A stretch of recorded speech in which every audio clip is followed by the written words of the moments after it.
Bonjour à tous. Les mathématiques, c'est le sujet qui fâche en ce moment à l'école. On a une baisse de niveau, une baisse d'affection également, de l'anxiété. Et puis c'est aussi la discipline qui creuse l'écart le plus tôt entre les garçons et les filles. Alors à défaut d'avoir une baguette magique ici dans Smartech, je vous propose de découvrir une initiative qui permettrait d'apprendre et d'enseigner aussi les mathématiques autrement.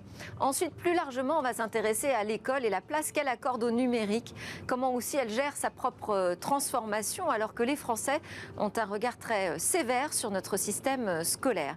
Dans une deuxième partie de l'émission, j'aurai le lanceur d'alerte cyber Damien Bancal en interview pour l'interroger sur ces grandes attaques qui visent de grandes organisations très importantes comme notamment Orange Cyberdéfense. Et puis on terminera avec cette question, mais où va le web? En attendant, c'est l'interview, on parle donc d'apprendre les maths autrement.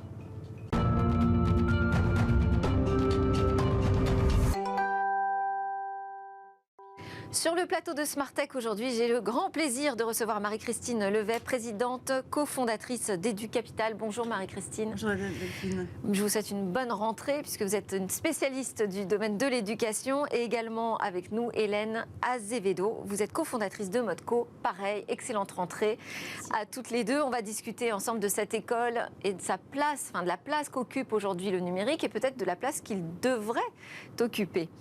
Mais d'abord, je vous propose d'écouter Paul Esquidéon. On reste quand même dans la même thématique. Il est connecté avec nous en visio. Bonjour Paul. Vous allez nous parler d'une nouvelle méthode, une nouvelle initiative en tout cas, pour essayer d'apprendre et d'enseigner les mathématiques autrement. Vous êtes le cofondateur de Kidaya, Prof en Poche, donc nouvelle plateforme d'apprentissage. Là, vous utilisez plutôt les codes du jeu et puis les vidéos. Votre mission, donc, c'est d'essayer de faire aimer les mathématiques et les sciences à tous les enfants. On sait que c'est un des savoirs fondamentaux qui s'apprend très tôt à l'école, mais c'est quand même souvent un sujet qui crispe, évidemment, qui crispe autant les élèves d'ailleurs que les parents et les enseignants. On a une étude qui nous dit que le niveau des collégiens est assez bas, enfin même terriblement bas, puisqu'on est en France, on est à la dernière position en Europe sur le niveau des mathématiques. Quel est ce problème que nous avons, nous, en France, avec les mathématiques et l'apprentissage des maths? J'imagine que vous êtes posé la question en long et en large pendant toute cette année où vous avez travaillé sur votre nouveau projet. Oui, absolument. Alors tout d'abord, merci beaucoup de m'inviter pour être parmi vous aujourd'hui pour parler de ce sujet que sont les mathématiques. C'est un vaste sujet. Les mathématiques, ça a toujours été un petit peu la bête noire des élèves. Et aujourd'hui, on constate qu'il y a une majorité d'enfants qui rentrent dans le secondaire, en classe de 6e en France, et qui développent des peurs et des émotions négatives à l'égard des mathématiques. Ouais. La peur d'avoir des mauvaises notes, la peur de ne pas comprendre. C'est vrai que c'est une matière qui est assez complexe et conceptuelle pour des enfants. Or, nous, ce que l'on essaie de faire, justement, c'est de redonner confiance aux enfants en leur potentiel mathématique, parce que les sciences cognitives le montrent aujourd'hui, c'est une condition sine qua non pour progresser, c'est avoir confiance et prendre du plaisir dans une discipline. Paul Escudé, alors, essayez de répondre à ma question. Qu'est-ce qu'on a, nous, en France, comme problème en particulier avec cet apprentissage des mathématiques? Quel est votre diagnostic ?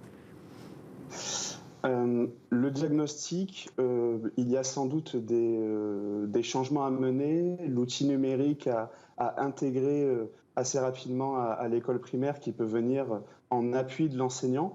C'est d'ailleurs ce que fait aujourd'hui le ministère de l'Éducation nationale, à l'instar d'autres pays, comme je pense notamment aux pays scandinaves ou à l'Allemagne, qui ont des niveaux très élevés en mathématiques. Après, très souvent, les problèmes que l'on rencontre en mathématiques à l'école primaire sont avant tout des problèmes de français, des problèmes de compréhension de la consigne, de lecture, d'attention parfois. C'est vrai que l'on a une génération qui est parfois ultra connectée et qui peut perdre, disons, en vigilance et en attention. C'est tout ça qu'il faut travailler, à la fois les mathématiques, mais aussi le français et de compétences plus douces comme l'attention et le focus. Donc là, vous utilisez, je disais, les codes du jeu, vous utilisez même le jeu, en fait. Vous en faites une activité ludique de ces mathématiques. Est-ce que pour autant les enfants sont dupes? Parce que je ne suis pas sûre qu'ils se disent en rentrant hors du temps de travail scolaire, tiens, je vais faire un jeu, je vais jouer aux mathématiques. Oui, on a des enfants qui utilisent beaucoup les écrans, qui sont ravis d'utiliser les écrans. Je le vois par exemple moi avec mon neveu ou ma nièce. Parfois un effet de mimétisme aussi avec les parents, le fait de faire comme un adulte, Oui. de se connecter sur un iPad, un ordinateur. Nous, notre promesse, c'est vraiment de rendre ce temps d'écran utile, puisqu'il est là, qui permet également aux parents de gagner un peu de temps à la maison, d'autonomiser les enfants, de les rendre un petit peu indépendants. Et bien ce temps d'écran avec Hidaya, l'enjeu, c'est justement de passer du bon temps devant les écrans en apprenant, en s'instruisant. Mais vous considérez que c'est du temps de travail ou du temps de loisir? Je considère que c'est du temps entre les deux. Et à vrai dire, je pense que l'on ne devrait jamais séparer les deux. Travail et apprentissage devraient toujours venir avec une notion de plaisir, de loisir. Et en tous les cas, c'est comme ça que nous, on voit l'apprentissage et l'enseignement. Et je pense que ça pourrait contribuer à augmenter eh bien, la compréhension des mathématiques chez les enfants, chez les jeunes Français. Alors là, sur les images qu'on voit défiler à côté de vous, on reconnaît plutôt des élèves de classe primaire. Alors c'est intéressant parce que on a découvert là, dans une étude assez récente que finalement l'écart entre les garçons et les filles se creuse assez tôt, autour de 5-6 ans, et que donc finalement l'entrée dans la primaire avec le CP est assez cruciale, et en particulier sur les mathématiques. Hein. C'est une discipline où cet écart est particulièrement criant. C'est pour ça que vous vous intéressez à ce niveau scolaire, uniquement à la primaire, vous concentrez vos efforts là-dessus? Alors, on en tient compte, et pour ce cas garçon-fille, c'est vrai que c'est assez paradoxal d'ailleurs, parce que l'on a des filles au collège et au lycée qui s'en sortent généralement mieux que les garçons, qui ont la réputation d'être un peu plus studieuses, un peu plus rigoureuses. Ouais. En revanche, dès lors que l'on regarde ce qui se passe dans les études supérieures, on constate qu'il y a davantage de garçons que de filles qui choisissent des filières scientifiques assez élitistes, on va dire.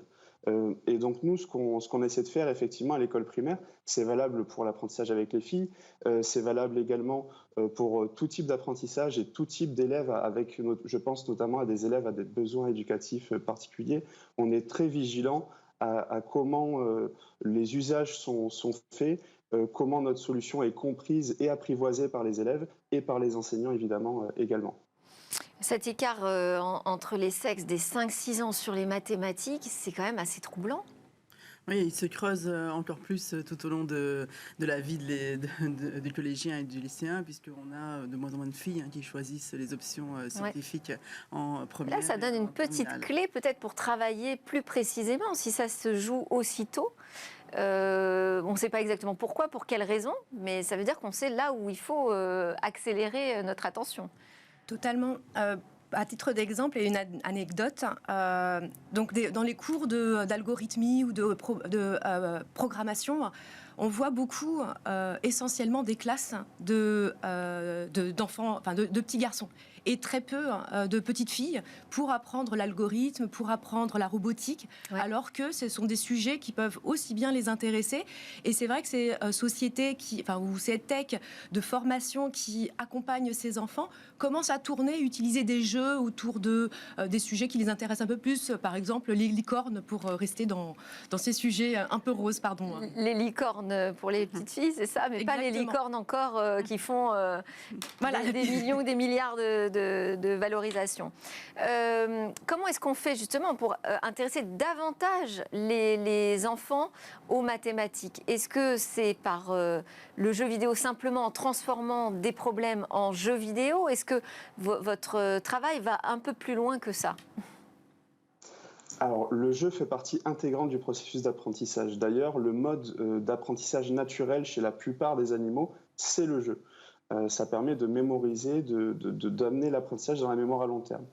Cela étant, évidemment, tout ce que l'on crée comme ressources numériques éducatives chez Hidaya et chez Prof en Poche plus largement, c'est le nom de l'éditeur que l'on est, s'inspire évidemment des programmes de l'éducation nationale, répondent à des compétences clés très précises que l'on va chercher à avoir à la fin de chaque classe et à la fin de chaque cycle.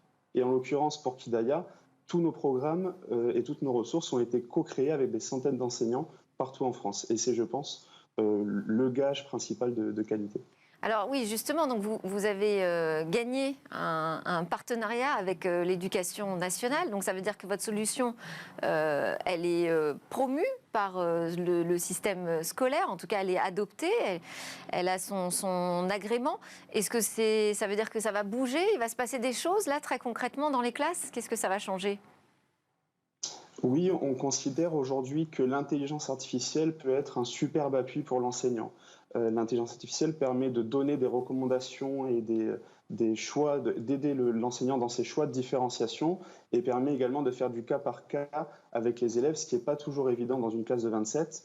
Or, l'outil numérique couplé à l'intelligence artificielle permet ce genre de choses-là. Et il faut dire qu'en France, effectivement, on est assez pionnier sur tout ce qui est intelligence artificielle et même en règle générale, numérique pour l'éducation. Donc vous êtes plutôt confiant là pour cette rentrée avec une nouvelle approche des mathématiques, parce qu'en fait il y a 2 points, il y a prendre du plaisir finalement à travailler les mathématiques et puis aussi gagner en confiance en soi, parce qu'on parlait de cette anxiété dans les classes. Absolument, la confiance c'est une des clés, le plaisir également, et tout cela peut être amené dans les salles de classe par un travail, je pense, qui opère pas mal de personnes différentes, que ce soit évidemment l'enseignant ou l'élève, mais également tous les partenaires académiques, les équipes du numérique pour l'éducation au ministère de l'Éducation nationale. Tout ça, évidemment, est un phénomène de société plus vaste, qui est le numérique et le digital, qui implique également d'autres enjeux. Mais tout ça, je pense, va clairement dans le bon sens aujourd'hui. Bon, c'est ce qu'on va continuer de creuser avec mes 2 invités, Hélène Azevedo et Marie-Christine Levet, dans le Tech Talk. On parle de l'école et du numérique.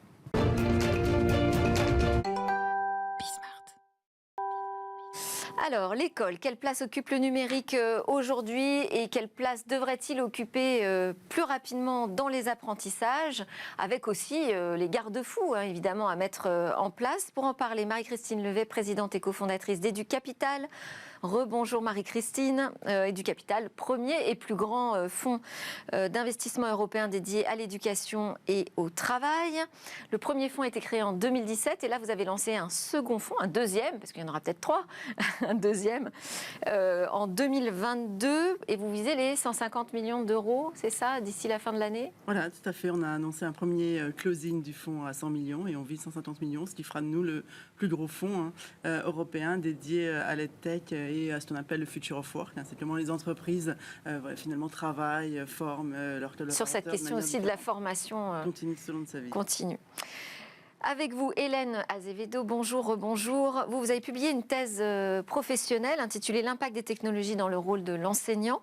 Et vous êtes aujourd'hui la cofondatrice de Modco, une EdTech bretonne qui a été créée très récemment, en avril dernier. En effet. Et elle propose, cette EdTech, une application pour faire du smartphone finalement un allié pédagogique plutôt qu'un ennemi pendant les cours. Et alors là, vous êtes en phase d'expérimentation. Exactement. Donc déjà, on a expérimenté cette application l'année scolaire précédente et on renouvelle l'expérience en lançant notre AMI pour permettre en effet à 5 nouveaux établissements de tester la nouvelle version de Modco dès novembre prochain. Bon, donc c'est un peu tôt pour parler des premiers retours. Mais ça m'intéresse d'avoir déjà plus généralement votre regard sur le système scolaire français, Marie-Christine. Alors, le système scolaire français est quand même en crise. 2 tiers des Français estiment que l'école va mal ou très mal et surtout qu'elle ne forme pas aux métiers sur lesquels il va y avoir des débouchés professionnels. On a une crise de vocation, on a du mal à recruter des professeurs, encore plus dans les matières scientifiques. On a vu à la rentrée, là, ça a été vraiment une grosse difficulté pour trouver un professeur pour chaque classe. On a un niveau qui baisse fortement. On est 25e au classement PISA, on est 40e dans un classement de mathématiques et on a une école qui finalement ne prépare pas à tous ces métiers dont on aura besoin dans la société de demain. Donc c'est clair que l'école est en crise. Le président de la République l'a lui-même dit, il a dit il y a un malheur français à l'école. On a des élèves malheureux, des professeurs désabusés et des parents anxieux. On a une école de plus en plus à 2 vitesses. On est l'un des systèmes français le plus inégalitaire de l'OCDE. C'est-à-dire qu'on est le système dans lequel finalement finalement l'origine sociale est le plus déterminante dans les résultats scolaires. Et on a 80 000 enfants qui décrochent chaque année du système scolaire. Donc ça veut dire que voilà, il y a une crise et voilà ma conviction profonde. Une crise et une déprime même, je dirais, des Français, parce que même un Français sur deux nous dit que le système scolaire participe au déclin de la France. Ouais, il y a une énorme anxiété face à l'école et voilà. Et je pense que la technologie et le numérique et surtout l'innovation peuvent donner vraiment des réponses. C'est pas la seule réponse. Je pense qu'il y a une réponse importante qui sera de former et de mieux valoriser les professeurs, qui sont clés dans l'apprentissage. Mais c'est clair que comme on a vu dans plein de secteurs, finalement l'innovation a apporté des changements, des bouleversements et finalement des progrès. Elle doit à rentrer dans l'école. Alors justement, comment vous qualifieriez aujourd'hui la place du numérique à l'école, dans le système scolaire français? Alors, elle va vraiment dépendre, enfin, comme on l'a dit, elle est très inégalitaire en France sur le territoire français.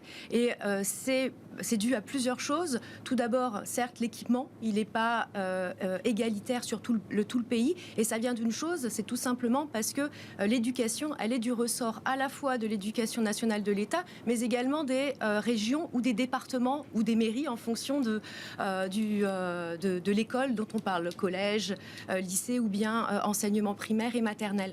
Donc c'est vrai qu'en fonction de ces échelons, on a des investissements qui sont tournés autour du numérique, autour des équipements, qui n'est pas le même. Et puis, il y a aussi cette liberté pédagogique qui fait que, certes, on a un programme qui est défini par l'éducation nationale, mais qui est finalement délivré au bon vouloir des professeurs. Et par exemple, pendant ma thèse professionnelle, j'ai pu voir un professeur suivre en classe un professeur qui souhaitait aborder le sujet du français, et qui a utilisé les robots, les Ozobots, pour une classe de CE2, avec l'objectif de comment, à travers la robotique, la programmation de manière très expérimentale finalement, eh bien, on peut conduire des enfants à se lâcher un peu et à parler, à développer le vocabulaire et à prendre en main les aspects du numérique. Donc oui, ça veut dire que c'est possible, mais... c'est pas forcément, enfin, il n'y a pas de règles en fait, c'est pas harmonisé, il n'y a pas de volonté nationale, c'est ça? Oh, il y a quand même les territoires du numérique éducatif qui ont été lancés. Locale. Oui, donc je trouve que c'est en effet partie d'une initiative. Enfin, l'initiative locale, elle est très importante, mais c'est vrai qu'il y a quand même le réseau Canopé qui vient apporter, on va dire, une couche d'homogénéité à travers le territoire, mais toujours dépendant des académies et des différentes institutions locales. Qu'est-ce que vous diriez, vous, sur l'utilisation du numérique? Alors, je pense pas que c'est pas un problème de budget, parce qu'on est l'un des pays qui dépense le plus en éducation. L'éducation, c'est le premier budget de l'État, c'est 7% du PIB. Donc c'est plutôt un problème de système très centralisé et très descendant. Donc il y a eu beaucoup d'initiatives, beaucoup de très belles initiatives. Canopé en a fait, les territoires numériques, il y a eu le PIA, qui est le programme d'investissement de France 2030 pour l'intelligence artificielle et l'éducation. Il y a beaucoup de belles initiatives. Il y a eu une annonce d'un fonds de 500 millions d'euros pour l'innovation pédagogique. Donc il y a des belles initiatives, mais pour l'instant, on va d'expérimentation en expérimentation, on passe pas à l'échelle. Voilà, on a du mal et on expérimente ça dans une école, ça dans une autre école. Et je pense que la clé de voûte de ce système, c'est qu'il est trop centralisé, il est trop dans une approche top-down, et il faut un peu casser les codes, et il faut donner beaucoup plus de liberté pédagogique à l'enseignant pour lui laisser choisir ce dont il a besoin pour faire sa classe. Un livre papier s'il en a besoin, une tablette, un outil numérique, et il faut beaucoup plus Aujourd'hui, investir. Aujourd'hui, c'est pas le cas. S'il a une demande particulière, il ne sera pas forcément entendu. Alors, beaucoup de choses sont décidées au niveau des régions. Donc, si là, sa région est passée en numérique, il aura une tablette. Mais souvent, on a une tablette ou un ordinateur et on n'a rien dessus. Voilà. Donc, il faut beaucoup plus investir dans l'innovation pédagogique, dans vraiment tous ces nouveaux services, outils qui vont permettre d'apprendre différemment, d'apprendre en jouant, comme l'a expliqué Prof en poche, d'apprendre avec de la réalité virtuelle en manipulant, d'apprendre avec de l'intelligence artificielle en ayant des parcours personnalisés pour chaque enfant. C'est vraiment clé, parce qu'aujourd'hui, dans des classes de 30, c'est la moyenne d'une classe française, c'est très difficile de s'intéresser et d'aider les élèves en difficulté. Et c'est vraiment la clé, c'est qu'on a de plus en plus d'élèves en difficulté. Et donc là, on peut leur donner des parcours personnalisés qui les aident finalement à répéter à ceux qui n'ont pas compris, puisqu'on sait finalement que voilà, le cerveau et chacun apprend de manière différente. On a besoin de certaines plus de répétitions, d'autres de répéter des choses qu'on n'a pas comprises. Et voilà, ces parcours personnalisés permettent une individualisation de l'apprentissage dans des classes de 30, et c'est ce que faisait le professeur particulier. Donc là, on arrive à redonner une chance à tous. Est-ce que vous diriez qu'on manque d'équipements aussi déjà dans les écoles ? Alors, on a des équipements. Par exemple, les vidéoprojecteurs sont déjà un super outil pour le collectif. On a aussi des équipements qui ont été vraiment développés, les différents plans numériques qui ont eu lieu depuis les années 80. Les tableaux interactifs sont arrivés dans les classes. Exactement. Ouais. On a vu les salles informatiques qui étaient malheureusement très peu utilisées. Oui. Ensuite, on a vu les classes mobiles. Donc, c'est vrai qu'il y a beaucoup d'investissements qui sont faits. Il y a plus de 2 milliards d'euros d'investissements investis dans une multitude de plans d'équipement. Chaque ministre, finalement, ou chaque président. Alors, donc, ça y est, on est équipé. Par contre, comme on l'a dit, c'est bien d'avoir des ordinateurs, c'est bien d'avoir des tablettes. Mais si on n'a pas de ressources, si on n'accompagne pas les professeurs à utiliser ces ressources et à peut-être, je vais reprendre le terme, innover dans sa façon d'enseigner, eh bien, on peut avoir tous les meilleurs outils du monde. Donc, on n'a plus de problème d'équipement. On a des problèmes de ressources éducatives, c'est ça ? On a un problème d'utilisation. De formation des profs et de liberté pédagogique. Il faut vraiment arrêter ces... Et les réseaux, les connexions ? Parce que quand même, on a vu pendant le confinement que c'était une catastrophe. Après, même au niveau équipement, et c'est pour cette raison que Modco forcément s'est lancé, c'est certes on a des équipements, mais on n'est pas égalitaire sur tout le territoire français. Donc on a encore des écoles qui ne sont pas équipées, qui n'ont pas un accès au numérique, à l'enseignement haut et par le numérique, alors que c'est une des compétences qu'on prône depuis plusieurs années en France. Donc il y a un manque d'équipement, et vous l'avez très bien dit, le réseau Wi-Fi, les connexions, le réseau Wi-Fi n'est pas encore équitable et stable sur le territoire français. Ça, c'est sûr que pour prôner et pour promouvoir le numérique, on a besoin d'une connexion Wi-Fi qui n'est pas... même plus que Wi-Fi, je dirais. Hein. Il faut avoir la fibre optique qui arrive dans l'établissement. Et bon, après, des relais qui soient super efficaces. Il y a un problème de dimensionnement du réseau aussi. Oui, un problème. C'est clair que l'équipement, c'est le Wi-Fi, c'est la base. On y arrive de plus en plus, mais on peut avoir le risque d'avoir de plus en plus une école à 2 vitesses qui se crée, même à 2-3 vitesses, entre une école dans des villes de plus en plus équipées, une école à la campagne moins, une école privée qui s'équipe énormément d'innovation pédagogique, une école publique qui peut plus être à la traîne. Est-ce que vous diriez que plus de numérique en classe, utilisé en classe, ça pourrait vraiment changer la donne dans le système scolaire ? Alors, c'est vrai que je fais partie du... Est-ce que c'est juste, ce serait bien, il faut le faire, ce serait mieux, mais est-ce que vraiment ça peut modifier en profondeur la manière dont on apprend aujourd'hui à l'école ? Alors, je fais partie du NetTech, donc pure numérique, éducation dans la technologie. Je prône le numérique, mais à petite dose. Le numérique aura sa place parmi l'ensemble des autres méthodes d'apprentissage. Le jeu, le rôle du professeur dans l'explication, les exercices, l'écriture, le travail en collectif, la collaboration. Le numérique est une des pièces de ce puzzle, mais ce n'est pas l'unique pièce de ce puzzle. Par contre, en effet, comme il apporte l'individualisation, comme il apporte toutes les aspirations, et il fait partie intégrante de notre société. Il suffit de voir le Alors rôle... vous travaillez sur l'utilisation des smartphones. En effet. C'est-à-dire qu'il y a des écoles qui ont décidé plutôt de les interdire dans les classes, où vous vous dites, pourquoi pas, au contraire, s'en servir. Alors là, je vois tout le monde déjà s'inquiéter, des enfants qui vont être déconcentrés, qui vont aller regarder leur compte Insta. Alors, on est parti du constat que tous ces élèves, ou la majorité des élèves, ils sont 92% à l'entrée en 6e à avoir un téléphone. Ouais. Ils sont interdits dans la majorité des classes, mais qu'est-ce qui se passe ? Ils l'utilisent quand même. L'interdit pousse à l'utilisation en cachette. Chez Modco, on prend le parti que accompagner les enfants au monde de demain, au monde du numérique, c'est les responsabiliser et à décider. Certes, c'est un processus qui va avec la maturité de l'enfant, mais à les accompagner dans cet usage. Donc, cette application mobile, elle s'installe sur les téléphones des élèves pour leur permettre d'activer le mode collège, comme on active le mode avion quand on prend l'avion. Ouais, alors ça coupe tout le reste, c'est ça, de l'environnement du smartphone ? Mais ça va lui permettre, ça lui ouvre une bulle de contenu pédagogique que le professeur a identifié pour sa séquence. Par exemple, la séquence en mathématiques, nous allons aborder les probabilités. Pendant mon cours, je vais expliquer le concept. Ensuite, je veux leur faire des exercices. Je n'ai pas de tablette en classe ou il faut que je les réserve, ça me prend du temps, il faut que je vérifie qu'elles soient connectées et mises à jour. Eh bien, sortez vos téléphones, mettez-vous en mode collège, accédez à l'exercice de manière très simple et en 5 minutes, l'élève peut faire son exercice de mathématiques, vérifier tout de suite s'il a bon, s'il a faux. En soi, c'est expérimenter et ne plus avoir peur de l'échec, parce que c'est ça aussi le point central dans l'éducation en France, c'est la peur de l'échec qui fait que beaucoup d'enfants n'essayent plus, comme ça ils ne se trompent pas, alors qu'il faut qu'on casse ce préjugé et utiliser ce téléphone quand il y a du sens.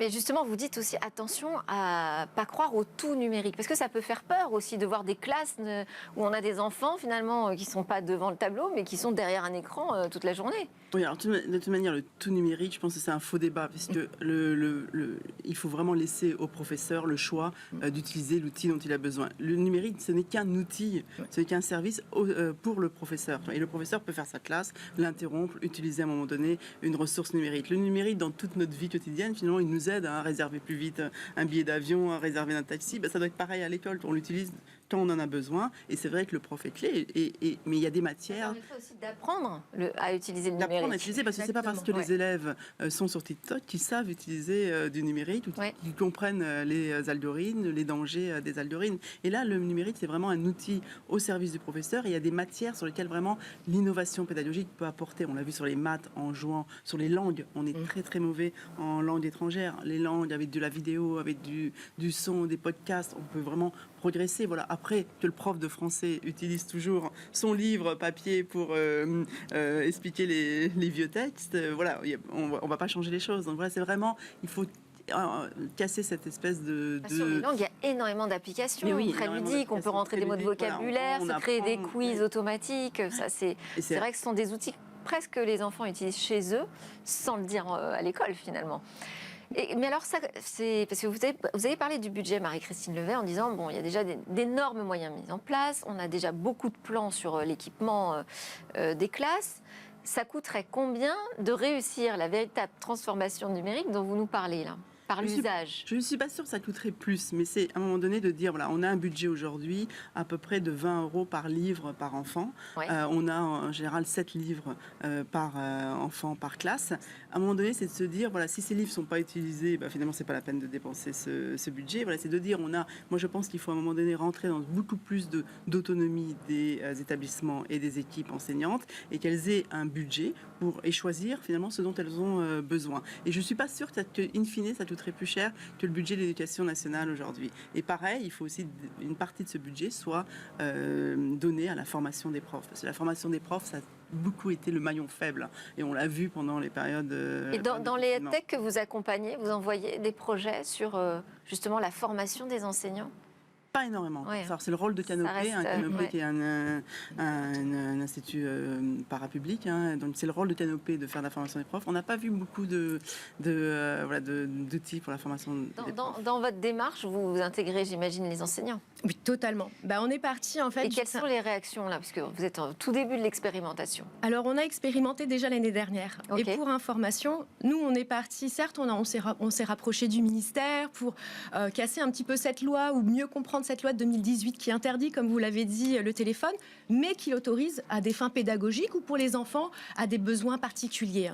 Et le retour, c'était, il faut expérimenter, comme vous l'avez dit, l'application auprès des enseignants pour comprendre, et ensuite on passera à l'étape suivante. Donc oui, l'année dernière, on a testé ModeCo, on a expérimenté avec les professeurs. Et les retours, certes, ça requiert une remise en question de son travail d'enseignant. Parce que un professeur travaille pour l'année avec différents types de séquences, en fonction des niveaux. Mais après, à la rentrée, la classe, la diversité des profils des élèves fait que une séquence va être un peu chamboulée parce qu'il faut revoir et il faut s'adapter. Donc, le retour qu'on a eu par rapport à ModeCo, c'était, certes, il y a peut-être au début une petite appréhension de la part du professeur de l'intégrer, parce que, comme vous l'avez très bien dit, ça fait peur, il l'utilise beaucoup. Le retour des parents aussi, on va mettre encore de l'écran à l'école, alors qu'on est déjà en train de se poser des questions à la maison. Mais rapidement, ils se rendent compte que finalement, ce téléphone, il est utilisé un petit peu, mais tout le temps. Et c'est ça le retour du professeur, du proviseur qui me disait en juin dernier. Et là, on ne l'a pas beaucoup utilisé, mais ça, c'était pas du tout notre démarche de l'utiliser tout le temps. Mais tous les jours, à tous les cours d'anglais, on l'utilisait un tout petit peu. Et quand on parle de l'atout du numérique, c'est un petit peu tout le temps quand ça a de l'impact et quand ça fait partie ça doit faire partie de la palette d'outils en fait aujourd'hui en classe. C'est ça que vous nous dites. Est-ce que vous avez découvert des projets innovants, des choses qui arrivent, des nouveautés pour l'école? On a beaucoup d'innovations en France. Il y a plus de 500 sociétés EdTech, donc avec beaucoup d'innovations dans l'intelligence artificielle, dans le jeu, dans la réalité virtuelle. Malheureusement, on est quand même toujours au stade d'expérimentation. Là, on est les rois de l'expérimentation. Et c'est vrai que si on compare... Alors, qu'est-ce qui manque pour concrétiser? Il manque ce passage à l'échelle. Mais qui décide de ça? Et alors, ce passage... on a un système trop compliqué aujourd'hui. Ouais. Puisque on a, pour les lycées, c'est les régions. Pour le collège, c'est le ministère. Pour le primaire, c'est les mairies. Donc, on veut vendre une application au primaire. Il faut finalement aller voir 36 000 communes. Donc, ça devient assez impossible. Et moi, je pense qu'il faut, à un moment donné, libéraliser ce système, autonomiser les équipes enseignantes, et on a fait quelque chose qui finalement a fait énormément de bien au domaine de la formation professionnelle, c'est le CPF. Le CPF quand même a donné finalement à chacun la liberté de choisir la formation qu'il veut faire, et on a vu que alors on pourrait dupliquer ce modèle ont été pour l'école. On pourrait dupliquer ce modèle, on pourrait avoir une plateforme pour les enseignants, une sorte de CPF pour les enseignants, pour qu'ils puissent choisir la ressource dont ils ont besoin et du budget qui soit finalement décliné des régions aux différents établissements, et beaucoup plus responsabiliser l'équipe enseignante. Et je pense que c'est la clé du nœud de ce problème, c'est ce système trop centralisé. On a trop d'administration finalement et pas assez d'innovation. Super, proposition très concrète. Merci beaucoup. Marie-Christine Levet, présidente cofondatrice d'EduCapital. Hélène Azevedo, cofondatrice de ModeCo. Vous restez avec moi, on continue. On passe dans la deuxième partie de l'émission avec l'alerte cyber.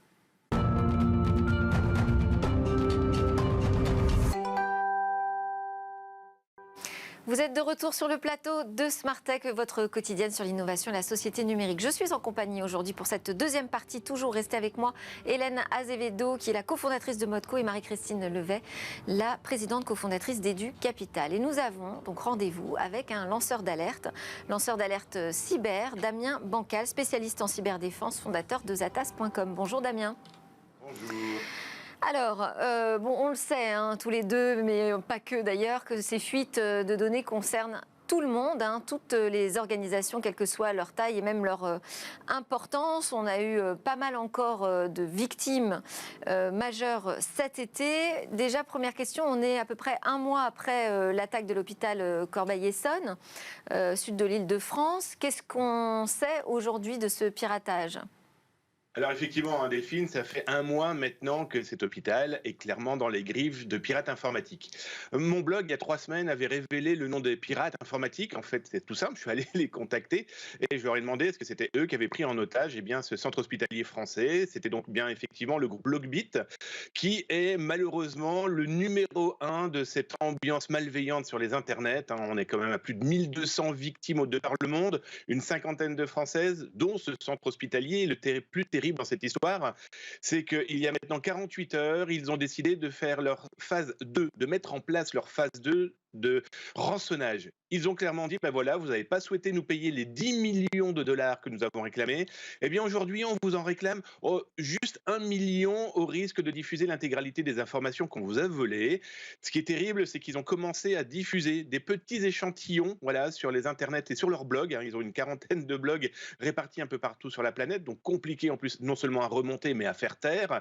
Et là, ils ont clairement prévenu, hein, le 22 septembre, s'ils ne sont pas payés, et ils ne seront pas payés, eh bien, ils vont diffuser l'intégralité des informations et ils annoncent, accrochez-vous bien Delphine, quasiment 1 million de données appartenant à des patients et très certainement aussi au personnel interne. Bon, autre mauvaise nouvelle, en fait, c'est une fuite de données qui concerne Orange Cyberdéfense. Là aussi, c'est vous qui l'avez découverte. Oui, complètement. Alors là, je me suis retrouvé avec un pirate informatique il y a une dizaine de jours.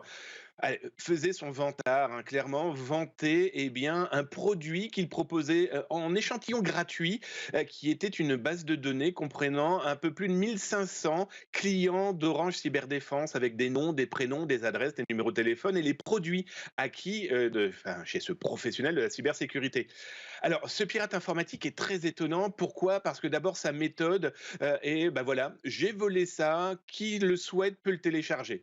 Mais à côté, il propose pour 40 000 livres sterling, qui entre parenthèses est une monnaie qui est quand même pas particulièrement usitée par les pirates informatiques, hein, ils préféreront par exemple le dollar, eh bien pour 40 000 livres sterling, il a annoncé pouvoir offrir des accès à, on ne sait pas à quoi, hein, très clairement. Il a dit, voilà, ça appartient à cette société.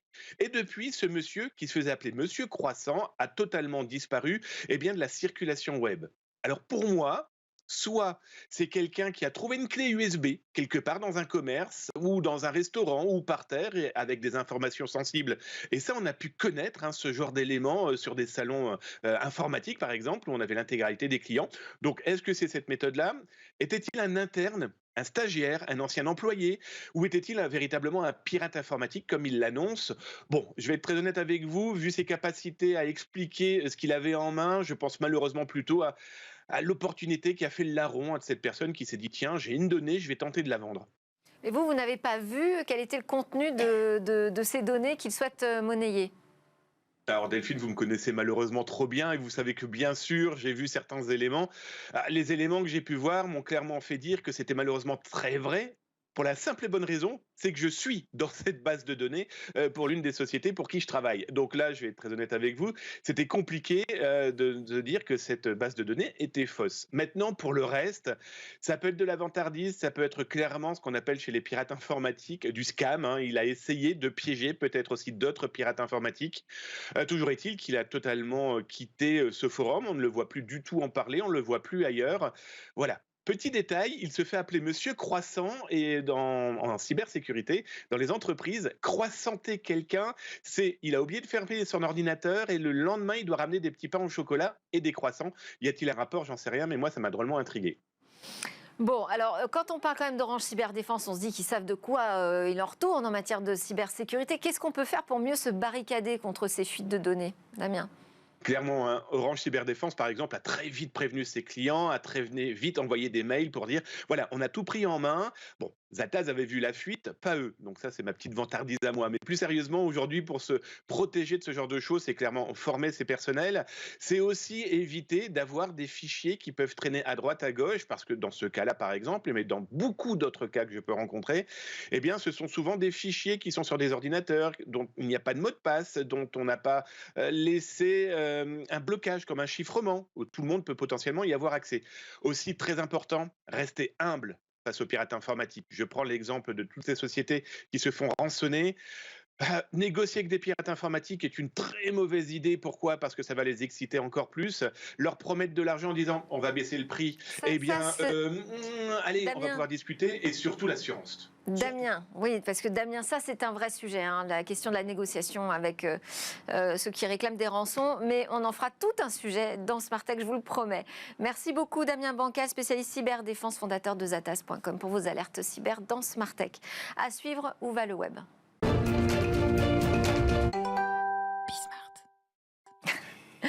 Alors, où va le web? C'est le clin d'œil quotidien de Smart Tech à ses futurs possibles, métavers, Web3. Aujourd'hui, Côme Dubois va nous raconter une histoire qui a mal tourné pour un rappeur virtuel, bien sûr, qui avait décroché un contrat avec une maison de disques. Salut à tous, aujourd'hui on parle musique dans Où va le web. Vous connaissez FNMK? Non, pas étonnant. C'est un rappeur virtuel qui a été écarté par son label au bout de 10 jours de collaboration. Je vous raconte. Ce robot rappeur a été créé grâce à l'intelligence artificielle. Lancé en 2019, cet influenceur virtuel cumule 10 millions de followers et plus d'1 milliard de vues.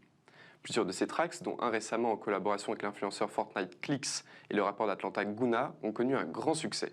Même si techniquement, ce robot rappeur ne chante pas. C'est un vrai artiste anonyme qui le fait. La musique est-elle générée par une IA? Cette dernière a été entraînée à analyser les chansons populaires afin de produire des titres de toutes pièces. Paroles, mélodies, accords ou tempo, tout résulte de la machine. Seule la voix est posée par un rappeur bien vivant. Son succès a attiré l'œil de Capitol Records, un label américain qui produit Katy Perry, Paul McCartney et le rappeur français Niska. Sauf que peu de temps après, FNMK a été accusé de colporter des stéréotypes racistes sur les personnes noires. Dans ses chansons postées sur TikTok, FNMK, cyborg noir au visage tatoué, utilise le N-word, jugé raciste à l'égard des personnes noires.